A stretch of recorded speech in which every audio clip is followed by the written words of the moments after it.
কথা বলতে বলতে শুয়ে পড়ছি। বললাম না আমি ঘুমিয়ে পড়বো এবার, আর পারছিলাম না। তোমাদের সাথে একটুখানি কথা বলছি, তাতে কত রকমের হাই তুলেছি, ঠিক আছে? মানে কত রকমের না, কতবার হাই তুলেছি, ঠিক আছে? আর পারছিলাম না, শুয়েই পড়ছি এবার, আর ভালো লাগছিল না। কালকে কি করে আসলাম, কালকে বলেছিলাম কি এখান থেকে একটুখানি যাবো অটোতে করে, তারপরে একটুখানি হাঁটবো। মায়ের ওই অর্ডার ছিল কিছু,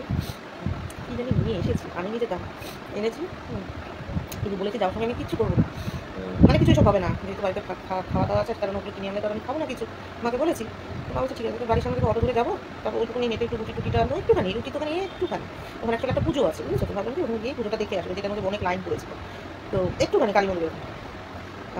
ওখানে আবার রুটির দোকানে, তো অত দূর আমার রুটির দোকানে যেতে হবে না, পালস সুইসের আগে সহ, মানে সুইস সঙ্গে অবধি আমি অটোতে যাবো, বাড়ি থেকে সুইস সঙ্গে একটুখানি, তাও আমি অটোতে যাবো। ওখান থেকে ওই জায়গাটা কি একটা আছে ভাতৃসঙ্গ, ওইটা ঠাকুরটা দেখবো। হ্যাঁ, ওটা চিন্তা করেছি,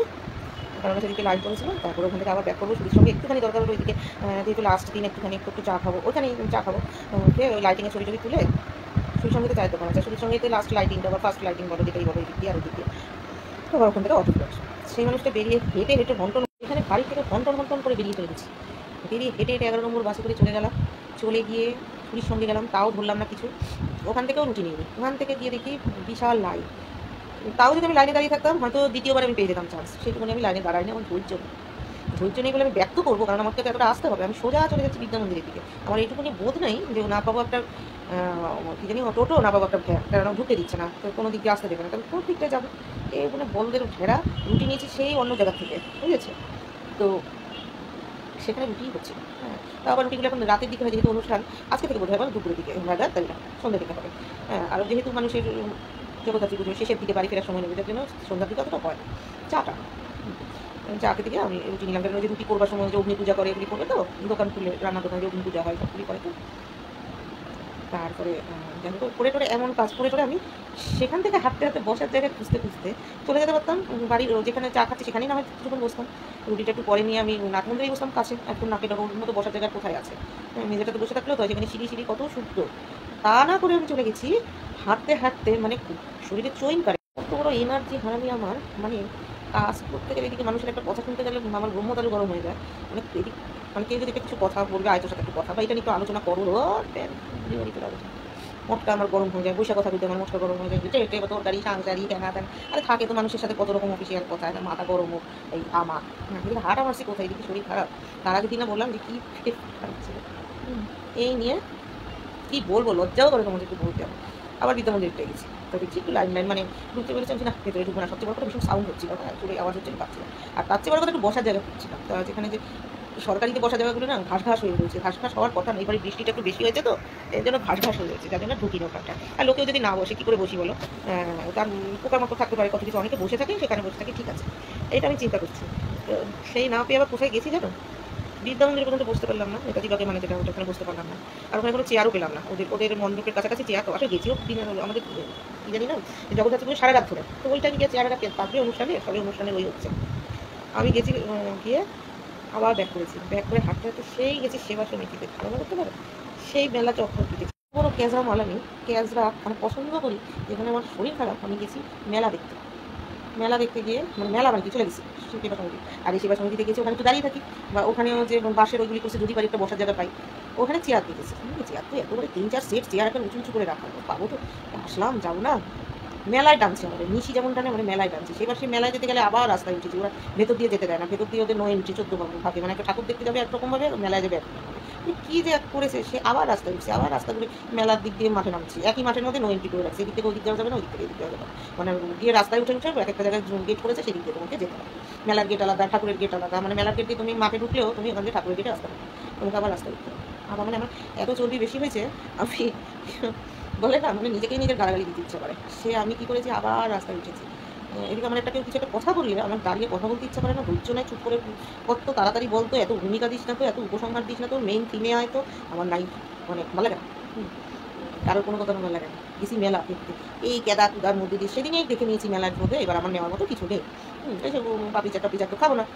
ঠিক আছে খাওয়ার জন্য না, কানে দিই, তার মধ্যে সেই 10 টাকা 5 টাকা 60 টাকার সেই জিনিস তো আর নেবো না, গেলবারই দেখে নিয়েছি, মানে গতদিন যে গেছি, গতদিনের আগে যেদিন গেলাম দেখে নিয়েছি, হবে না, তারপরে ওখানে কি জিজ্ঞাসা বলে না, মানে সুখে থাকতে বুঝে, মা এমনিতে বলেছে তুমি যাবি না কিন্তু, হ্যাঁ যাবো, ভালো লাগে তুমি অল্পের মধ্যে দিয়ে ঘুরে আসো, আমার কোনো দরকার নেই, সেই মানুষটা আমার শরীর সঙ্গে ওখান থেকে নিয়ে যাওয়ার কথা রুটি। আমি যখন দেখলাম যে ওখানে ঠাকুরটা আমি দেখতে পাবো না লাইন দিয়ে, আমি হাঁটতে হাঁটতে কোথায় চলে গেছি ভাবতে পারো। হ্যাঁ, যে মানুষটা আমি ভাবছি বাড়ি থেকেও অটো বা টোটো ধরে পুরীর সঙ্গে যাবো, পুরীর সঙ্গে থেকে রুটি নেবো, ওই পুরীর সঙ্গে ওখানে টাকাবো, রুটি নেবো, যদি পারি ওখানে যে ঠাকুরটা আছে যেটা লাইন দিয়ে পারিনি সেটা দেখবো, কারণ এমন লাগছে। হ্যাঁ, কোথায় চলে গেছি, যেহেতু কালকে ঘুম পাচ্ছি না, মানে ঘুম না পেলে আমি কী করতে পারি বা ভাবো আর কি। মানে মানুষ আমার ঘুমই বানায় রাখবে না গালে রাখার জন্য, বাগে রাখার জন্য, যে ঘুমায় তার নাহলে যদি কোথা থেকে কোথায় চলে যাবে, চীন থেকে জাপান, জাপান থেকে দেখা যাবে কোরিয়া, কোরিয়া হয়ে দেখা যাবে পুরো গ্লোব ট্রটার হয়ে গেছি আমি। কিন্তু তো থেকে আমার বাবার মতো, জানো তো, আমার বাবাকে দুটো প্যাক করতো না, আর হয় ঘুমায় থাকবে নয় উঠে বন্ধুরা এসে বলতো এই লোকটা কি, আপনাকে দেখলাম ওইখানে, আপনাকে দাঁড়িয়ে থাকতো, আপনি আবার এখানে চলে এসেছেন। দুটো পায় 50 বার এরকম একদম, জানো তো আমি, মানে এগুলি যে আমার হয় না, আমার নিজের অজান্তে হয়, আমি কন্ট্রোল করতে পারি না, এগুলি কী হয়ে যায় আমার এরকম, জানো তো, মানে ঘুরে ফিরে এক ধাঁচে চলে যাচ্ছি একদম, মানে কার্যকরী দিক দিয়ে শারীরিকভাবে একদম এখন, জানো তো, মানে কী যে বিটকে করে সে মেলা ঘুরে ধাক্কা ধুক্কা ঠেলা খেয়ে খাইলাম তো না কিছুই। আর তখন হয়ও নি, এত সকাল সকাল হয় সে, আর কালকে রবিবার সারা রাত ভিড় হবে, তো ওরা কি এত তাড়াতাড়ি মানে ওই করবে নাকি, সবে মোগলাইয়ের পরোটাগুলি ভেজে ভেজে, মানে যেগুলো রেডিমেড রাখবে তৈরি করছে, যে কুকুদায় না কি কোথায় করছে, তা বুঝেছো তো। তারপরে তো একটুখানি বসলাম অনুষ্ঠানের ওখানে, তো সেই গল্প এখন এটার মধ্যে করবো না, ওরকম আলাদা গল্পই দেবো। তারপরে ঘুরে ফিরে এসে আবার সেইখান দিয়ে রাস্তা দিয়ে হেঁটে হেঁটে গেলাম, তো তার ফাঁকে একটু চা খেয়েছি রুটি দোকানে বসে, বুঝেছো, সেখানেই বসে থাকতে পারতাম, কোনো কিছু ছিল না, আমার সমস্যা তো কিছু নেই, অনেকেই বসেছিল, আর তখন ভিড়ও নেই, মানে রুটির দোকানে তখন ভিড়ও তো যায়নি, একটু বসে বসে ওনার সাথে না হয় ওনাদের যে অ্যাসোসিয়েশনটা থেকে ওনারা আবার কিসের জানি শিষ্য, বলে কোনটা করে শিষ্য, গুরু শিষ্য, আমার তো কোনো দীক্ষা নেই, আমি সব গুরু নিয়েই কথা বলতে পারি, আমার কাছে সবাই গুরু, সবাই মাস্টারমশাই, সব মাস্টারমশাইকেই আমি ভালোবাসি, মানে সম্মান করি, হয়ে গেল। তো শুনতে পারতাম এরকম, একবার বসে বসে 1 ঘন্টা ওনাদের কাহিনী শুনেছিলাম, তো ওনারাও কাহিনী বলতেও ভালোবাসেন, আর বললে বেশ লোক জড়ো হয়ে যায়, মানে সেম গুরু শিষ্য থাকলে জড়ো হয়ে যেত, ভালোই লাগে, না হয় আর এক কাপ চা খাইতাম, পা দুটো আরাম পাইতো। ও বাবা, বলে না ঘোড়া ঘোড়া ঘোড়া, বলে না ঘোড়া, ঘোড়া যেমন কোনো জায়গায় স্থির থাকতে পারে না, আমার অবস্থা তাই, ঘোড়া যতক্ষণ থাকবো হয় শুয়ে থাকবো, নয় কেঁচো কেঁচো করবো, নয় খাবো দাবো, কিছু একটা না করতে হবে, নয় ঘুমাবো, আর যদি সব কিছু হয়ে গেলো তো বাইরে গেল, এটা কি মানে ব্যাটা ছেলে হতে গিয়ে মেয়ে ছেলে গেছে, আমি জেঠিমা হতে কি মেয়ে না, এটা ছেলে, হ্যাঁ, কাপড় তাপ নাই, কোনো কিছু হাঁটছে চলছে যাচ্ছে আসছে, ব্যাগে চেন বন্ধ নাই আমার, হ্যাঁ যাচ্ছে, কোনো ব্যাপার মানে ওকে যা বলি বলিস কোনো ব্যাপার না। হ্যাঁ, একটা ঘরের মধ্যে কী বলতো, ঘরের মধ্যে একটুখানি কাজ করতে হবে বলে হোম ডেলিভারি নেয় না, মানে রান্না করে খাওয়া তো দূরের কথা, হোম ডেলিভারি দিয়ে যাবে সেটা রিসিভ করতে হবে, ওই ওদের ক্যানের থেকে নিতে হবে, বা আমার ক্যান, একটা ক্যান নিয়ে আর একটা ক্যান দিয়ে দিতে হবে, ওই ক্যানের থেকে বের করে ওরা দৌড়ের মধ্যে চলকে হোটেলে খেয়ে আসি, বা ফয়েলে নিয়ে আসি, ফয়েলেই রেখে খেয়ে ফরাস ফরাস করে ফেলে বসবো, এরকম জানো আমি ছিলাম, কী যে ছিলাম সত্যি। এখনও তো ওই গাছটি মাসে কেন করে বসি, মা একটা কাগজ বলছি, কাগজ তুলি করিস, আমি ওখান থেকে রান্নাঘর থেকে একটা কাগজ নিয়ে আসি, কাগজ তুলি বাবা 10 টাকা ডজন না 15 টাকা ডজনের কাগজ, একটা নিয়ে ফেলতেও যে দিস্তা কাগজগুলি আসে, এরকম করে আমি ওই সে ফেলি আলোচনা করি, কারণ খেতে গিয়ে যে উচ্ছিষ্ট ফেলা হয়, বড় বড় প্যাকেট মানুষ খিচুড়ি দেয় না, সেগুলো নিয়ে এসে আবার একটা করে বর্তমান ইউজ করবো, বস্তা আমি তো ভাবি না, বাবাই ভাবি তবু ওই মা বলছে কি যে শুধু শুধু নষ্ট করিস, কত করে ডজন, আমি ঠিক 12 টাকা 14 টাকা নেয়, হয়তো সাইজের উপর ডিপেন্ড করে আমি কত নেবো। হ্যাঁ, তো সে রোজ একটা ইউজ করলে কী হয়, রোজ একটা কেন, প্রতিবার করে এক করে ইউজ করলে কী হয়, তাহলে ফুচকালা তো ওগুলি নিতে পেরে তো ওগুলি ধরে নিয়ে ধুয়ে তো আবার দিতে পারে, সেই নিয়ে মায়ের সাথে গেছে মা আসে, মা বলে দাঁড়া রেখেছি আমি, আমি বলছি মানে তুমি এগুলো উচ্ছিষ্ট করে ওইগুলিকে আবার ধুয়ে রাখা দাও নাকি, বলে না না, এই যে বিস্কুট খাস যেতে বের করে করে সেই কখনো বিস্কুটের সময় কাগজ নিয়ে নিই তো, ওইগুলি শেষ হচ্ছে বিস্কুটের কাগজটা নিয়ে রেখে দেয়, রেখে দিয়ে আবার উচ্ছিষ্ট হচ্ছে, কারণ সামনে পাশে রয়েছে, এখান থেকে নিয়ে একটা, যদি আমার সপ্তাহেও 2টো প্যাকেট শেষ হয় কী হয়েছে, বাবারে বাবা, কাজ নাই ওই বাজে 10%কে জমিয়ে 10% খরচ করবে না, ওইদিকে 90% বেরিয়ে গেছে কষ্টে, মা আর কিছু কয় নাই। তারপরে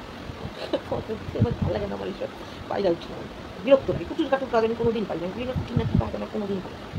এই যে সেগুলি সুচ সে কোন ক্যালেন্ডারের মধ্যে ঢুকিয়ে রেখেছে, ঠিক আছে ঠিক আছে, খুঁজে পাইনি, হতেই পারে, আমি এক গিয়ে খুঁজে গেছি,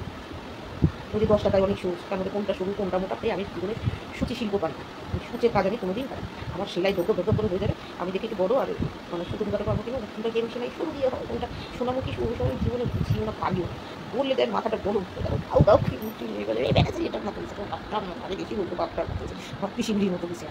এদের বাড়ি আবার অন্যরকম, এদের বাড়ি শৌখিন কুটি কাটা কাজ, বড়ো কাজ পারবেই না, তো আমরা পারি দেবো, বাড়ি কাজ বড়ো কাজ পারে না, তো যাই হোক সে এত দূর ঘুরতে চলে গেছে, করে আবার হন্টন করে আবার ব্যাক টু প্যাভিলিয়ন, আবার সে হাঁটি করে হন্টন, মানে এত মানে টেংরির জোর আমার, হ্যাঁ ভাবতে পারবো, মানে এদিক ওদিক তাকাতে সেই শরীর সঙ্গে এসে তখন ভেবেছিলাম একবার ঢুকবো, তখন ওখানে হচ্ছে একটা জন্মের অনুষ্ঠান, এত ভালো লাগছে 6 মিনিট ধরে সেটা পুরো রেকর্ড করছি, মানে আমার এনার্জি লেভেল কোন জায়গায় গেছে, আমি নাকি শুয়া করি, তার মানে আমি যখন ফিল করি আমি শুয়া পড়ি, তাতে যদি এটা করি,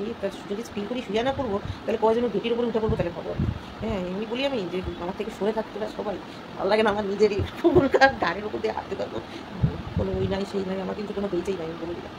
তারপরে থাকতে থাকতে কোনো অনুষ্ঠান দেখলাম, তারপরে এদিকে দেখলাম ভিড়, ওদিকে দেখলাম ভিড়, তারপরে ওদের সঙ্গে আবার ফিরলাম, ফিরে ভাবলাম যে আজকের মতো শেষ, অদ্যই শেষ রজনী। মনে হয়েছে কষ্ট, আমার কষ্ট পাইছি খুব। তারপরে ওখানে আবার কতগুলি ফটো তুলছি, এত মানে আমার ওই তারপরে যা ঘুরতে গিয়ে ফটো তুলছি, বেরিয়ে এসে ফটো তুলছি।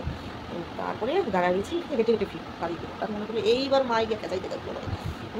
হাইটা হাইটা তোমার এই ঘর থেকে ওই ঘরে একটা গ্লাস আনতে বললে তুমি ঘর মাথায় করে দেখো তো,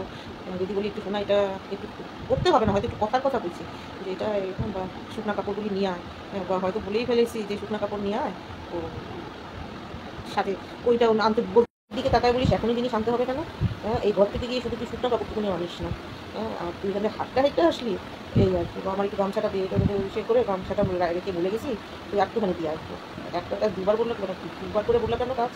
একবারে বলো নাই কেন? এই তুই কথা সেখানে বললাম যে না, ঘরে ফেরাটা অন্তত অটোই করে চলি, না এবার টোটোই করে চলে যায় বা ভ্যানে করে, না তো কেঁচো কেঁচো করি। এর জন্যই দাঁড়িয়ে থেকে অটোটাই উঠলাম, নাহলে একটুখানি বোধ হয় হাইটাইতে চলে যেতাম। এসে এসেই তো একবার ক্যাচার করে নিয়েছি, দরজা খুলেছে, এত কুটুক নাই উটুকুনি যাও তুমি রাখো, তারপর জামা কাপড় এসে টিসে খুলেছি, জামা কাপড় ধুস না ঠান্ডার মধ্যে, সকালবেলা আমি গরম জলে দেবো, গরম মানে কি গরম জলটা আসে পৌরসভার, সেটা মানে আস্তে আস্তে জলটা একটু গরম হয়ে যায় না, করবি না বাথরুমে ঠান্ডা লাগে, শীত করছে, কারণ ওনার লাগে কাপড় সব জায়গায় বন্ধ বন্ধ করে তুই যাই বসে থাকি, মাসিও দেখিস ঠান্ডা লাগে করছে, তারপরে আমার তো ফ্যান চলছে কিন্তু, তারপরে মানে গরম হয়ে বেশি আমি থাকতাম। তারপরে বাড়ি ঢুকে সে জামা কাপড় ওই করে ধুইনি, বারণ করছে থাকতাম। আসলে মনে আনন্দ হয়ে গেছে, যা বলে তাই শুনি, ঘুরেইছি তো আর কি, মনে আনন্দ হয়ে গেছে। রেখে ঢুকে তারপরে হাত মুখ খাবি এখন না ভালো নাকি, তারপরে মনার একটু নাচাইলাম, তারপরে নিয়ে আমি ওর মতো শুনলাম, তারপরে আয় খাইতে আয় অনেকক্ষণ করে চা খেয়ে চা খেয়ে বল খেয়ে আসে, খেয়ে দিয়ে সে পারলে 9টায় ঘুমোতে, তার 9টায় খিদে পেলে আমার তো আর পায় না, সে পারলে 9টায় ঘুমিয়ে পড়ে, কিন্তু আমিও ঘুমিয়ে পড়ি, ওই আর কি করে আমি শুলাম। তারপরে খেয়ে দিয়ে আমি তো ঘুমোতে করবো না, সেই সকাল থেকে আজকে কিন্তু ঘুম পাচ্ছে, আজকে যেন আমার খুব ঠান্ডা আরাম, সেটা আমি সকালে উঠি না, সকাল হ্যাঁ উঠেনি বললে হবে না, 5টার সময় উঠে ব্রাশ ট্রাশ সব কমপ্লিট করে জানলা টান্না হালকা করে, এখন তো সকালে তো জানলা টান্না খুলি না, শুধু মায়ের ছিটকিনাটা খুলে রাখি, কারণ সে একদিন জানলা খুলতে গেছি, খুলবি না কোনো জানলা খুলবি না, শুয়ে আমার কি তথ্য কর, তুমি বলছে শুয়ে আমার কি তথ্য কর বলেছে, শুয়ে পড়েছি। তা আমার বিছনা শুয়ে পড়েছি বলতে বাসি বিছানায় না, সব কিছু ফুটিয়ে বিছনা ছেড়ে টুড়ে নিজের চুল বেঁধে নিজের বাসি কাপড় ছেড়ে বলছে একদম ধুবি না, আমার ভালো লাগে না এই আওয়াজ, ঠিক আছে চল করে দাও, তো শীতকাল তো এখন একটু দাও, আমার ঘরে জামা কান্না 5টায় খুলি না, আমি 6:30 করে খাচ্ছি, রোদ আসছিল, রোদের খালিতে শুয়েছি, তাও ঠাকুরের গান ছেড়ে শুয়েছি, তারপর দেখি ঘুমিয়েই পড়েছি। আসলে শীতকাল তো আমার ডেকেছে খেতে হয়, কিছুক্ষণ বাদে আমার মাসি খাবার দিয়ে এবার খাচ্ছি গেছে, আজকে ঘুম পাচ্ছি যেন, আমার মা খুব হ্যাপি, আজকে আর ঘরের মধ্যে কিছু হয়নি, শুধু ঘুম পাচ্ছিল, একটা সময় মতো একটু চানও করেছি তার মন মতো, শুধু ঘুম পাচ্ছে। এই যে আমি বলি ঘুরতে যাবো, এই যাবো আমি ক্যাচা করে যাবো না, ঘুরতে যাবো তো ক্যাচা করবে না, কিন্তু আমি বলি হেঁটে এদিকে এই কাজটার এই ওটা কি, এইদিকে আমি যদি কাপড়টা মিলতে যাই, মা তার সুবিধা মতো কাপড় মিলে কোন জায়গাতে আলু ঢুকবে না ঢুকবে, আমি বাবারই বাবা, মানে এই যে আমি খাটে শুয়েছি, আমার মা নিশ্চিন্ত হয়ে গেছে, আমি নড়লে আমার মা আতঙ্কে বলবে, কোনটা আমার নিজের 3 জামা কাপড় আমি নাড়ালে আমার মা আতঙ্কে বলবে, কি যদি কেন এরকম হয়ে গেছে, আমার বাবার সঙ্গে এরকম ছিল, শুধু কাজের ত্রাসে ঢুকলি আমি, কাজের ত্রাস তোর বাবা, মানে কী বলে তো ওই যে কন্ডিশন, আসলে কন্ডিশন কি, বাবা যদি রুটি আনতেও চাই রুটিটা রাখবো, ওই তো বললাম স্যার বাবা যদি রাখে তাতেও আমার সমস্যা, বুঝেছো তো কন্ডিশন, যেমন আমার হোম ডেলিভারিতে কন্ডিশন, তুই এনে দেবে তাও কেন ভালো লাগে না, ওই যে আসবে ডাকবে তো, হয়তো ওই টাইমটা শুয়েছিলাম, ও আসবে রে এখন আসলে হয়ে গেল নিশ্চিন্ত, ওই কন্ডিশনটা আমি বুঝতে পারি ব্যাপারটা, তখন মাঝে মধ্যে মনে হয় না থাকলেই ভালো, যে কাজের লোক আমার কাজের লোক খুব শরীর খারাপ লাগে, ভালো লাগছে না, তখন মনে মনে হয় কি বাবা নারী আর থেকে ভালো, সত্যি কথাই অনুভব করলাম, নারী শুয়ে বসে থাকতে পারি, যখন ইচ্ছা যা খাইলাম, নারী কিনে খাইলাম, নাহলে মাসি করে দিল, নিজেরাই খেলাম, যখন পাইরা উঠি না তখন মানে কাজের লোক মানে 50,000 দিয়ে রাখবো, আর যখন মানে এই যে ঘুরছি পিছিয়ে কখন মনে এটা 3% করে তাদের বিরক্ত লাগে, নিজের লোকও একটা আলাদা মাটি হয়েছে মাটি মেরে আমি ঘুরতে বেরোচ্ছি, ওই সারাক্ষণ টিভি দেখবো, ওইসবের সমস্যা নেই, কিন্তু ভালো লাগে সত্যি কথা, নিজের মতো থাকতে থাকতে এমন হয়ে গেছে না, বাইরের লোকের ভালোই লাগে। আচ্ছা রাখি, কত রকমের গল্প শুনলাম।